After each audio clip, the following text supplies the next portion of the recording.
400 ఎకరాల హెచ్సియు భూముల విధ్వంసంలో రేవంత్ సర్కార్ చేసినటువంటి నిర్ణయాన్ని మొదటి నిమిషం నుంచి వ్యతిరేకించింది భారతీయ జనతా పార్టీ 8 మంది ఎంపీలు ఏకతాటిగా వ్యతిరేకించారు.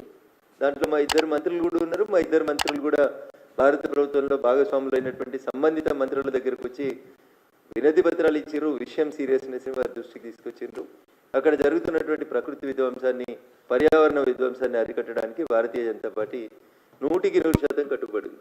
ఆ విషయంలో చివరికి దేశ ప్రధాని గౌరవనీయులు నరేంద్ర మోడీ గారు కూడా మాట్లాడి అటవీ భూములపైకి బుల్డోజర్లు పంపడాన్ని మేము వ్యతిరేకిస్తామని చెప్పి చాలా స్పష్టంగా చెప్పారు. మోడీ గారు మాట్లాడిన తర్వాత కూడా కేటీఆర్ గారు మాటలు ఏం మాట్లాడుతూ ఉన్నారు? నిన్న ఆయన ఎక్స్లో పోస్ట్ చేస్తాడు. ఏమని మాట్లాడతాడు ఎక్స్లో? మోడీ తన చిత్తశుద్ధిని నిరూపించుకోవాలి. ఇక్కడ కేటీఆర్ దగ్గర నిరూపించుకోవాలి. మోడీ గారి చిత్తశుద్ధిని నమ్మే, మోడీ గారి పనితీరుని నమ్మే ప్రపంచమంతా ఆయనను గుర్తిస్తుంది, గౌరవిస్తూ ఉంది.